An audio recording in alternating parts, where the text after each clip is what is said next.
네, 더불어민주당은 다른 야당과 함께 대통령에 대한 탄핵소추안을 오늘 오후 2시 40분쯤 국회 이안가에 제출했습니다.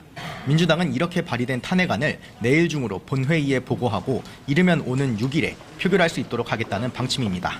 대통령 탄핵안이 가결되려면 제적의원 3분의 2 이상이 찬성해야 합니다. 본격적인 여론전에도 돌입했습니다. 오늘 낮 12시에 국회 본청 앞에서 비상시국대회를 열고 대통령을 규탄했습니다. 민주당은 규탄대회에 약 5천 명이 모였다고 밝혔습니다. 참담한 헌법 위반이라며 즉각 대통령에서 물러나라고 외쳤습니다. 방금 전인 오후 5시부터는 촛불문화제도 개최하고 있습니다. 민주당 이재명 대표는 이번 계엄 선포를 명백한 불법 명령이라며 국민을 향한 쿠데타라고 비판했습니다. 민주당은 또 윤 대통령을 내란죄로 고발하겠다며 수사를 촉구했습니다. 네, 국민의힘에서는 대통령 탈당이 논의되고 있다고요. 국민의힘은 4시간 가까이 의원총회를 진행했지만 대통령 탈당에 대한 결론은 내리지 못했습니다. 다만 내각 총사퇴와 김용현 국방부 장관 해임 등을 건의하기로 했습니다. 여당은 일단 비상대기를 한 뒤 오후 9시에 비상의원총회를 진행할 계획입니다. 한동훈 국민의힘 대표는 위헌적인 계엄 선포라며 윤 대통령이 이 상황에 대해 직접 설명해야 하고 관계자 모두에게 엄중한 책임을 물어야 한다고 강조했습니다. 비상계엄은 해지됐지만 다수 의원들이 국회 경내에서 만일의 사태에 대비하고 있습니다. 국회 국방위원회는 내일 오전 10시 김용현 국방장관 등 주요 지휘자들을 불러 비상계엄 선포 경과와 병력 동원과 관련한 현안 질의를 할 예정입니다. 지금까지 국회에서 전해드렸습니다.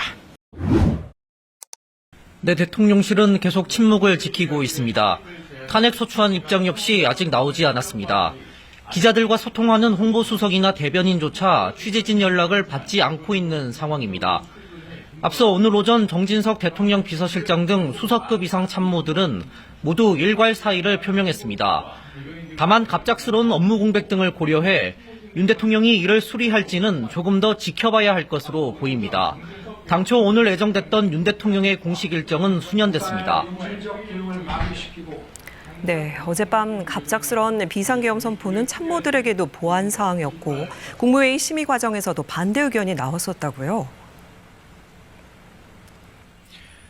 네, 어젯밤 윤 대통령의 비상계엄 선포는 대통령실 참모 대부분 발표 직전까지 몰랐던 것으로 전해졌습니다. 발표 직전 열린 국무회의에서도 참석 국무위원 대부분이 계엄 선포안이라는 안건이 그 사실을 몰랐던 것으로 보입니다. 상당수가 계엄 선포 반대 의견을 제시했고 한덕수 국무총리 역시 반대 뜻을 밝혔던 것으로 알려졌습니다. 현재 대통령실은 무겁고 어수선한 분위기가 이어지고 있습니다. 구체적인 계엄 선포 배경이나 탄핵소추안 입장 등이 나오면 다시 전해드리겠습니다. 지금까지 대통령실에서 전해드렸습니다. 헌법 77조는 대통령이 전시사변 또는 이에 준하는 국가 비상사태 상황에서 군사상 필요에 응하거나 공공안녕질서 유지 필요가 있을 때 계엄을 선포할 수 있다고 정하고 있습니다. 이를 더 구체화한 계엄법 2조 2항은 적과 교전 상태에 있거나 사회 질서가 극도로 교란돼 행정사법 기능 수행이 현저히 곤란할 때로 계엄 발동 요건을 한정하고 있습니다.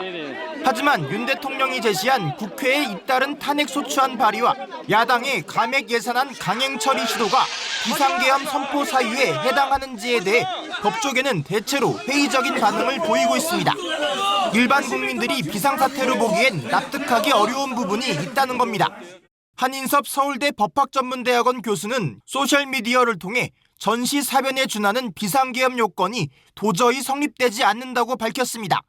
그러면서 오히려 국회의 정치활동을 금한 계엄사령부 포고문 등이 내란죄를 구성한다고 지적했습니다. 대한변호사협회도 계엄 선포 요건에 해당하는지는 말로써 반박할 필요성도 느끼지 못한다는 내용의 성명을 발표했습니다. 민주화를 위한 변호사 모임 역시 계엄 선포 요건에 해당하지 않는 점이 헌법과 법률의 해석상 명백하다고 지적했습니다. 극도의 사회적인 혼란 및 그로 인한 정부나 법원의 기능마비, 그렇다고 보기도 어렵지 않습니까? 불편은 있고 여러 가지 어려움이 있는 건 맞지만 기능마비는 아니거든요. 간밤에 비상계엄 선포의 법적 타당성이 결여돼 있다는 지적이 이어지고 있는 가운데 뉴욕 법무부 감찰관은 부당한 비상계엄 선포는 형법상 내란죄에 해당할 수 있다고 항의하며 사직서를 제출했습니다. KBS 뉴스 김범주입니다.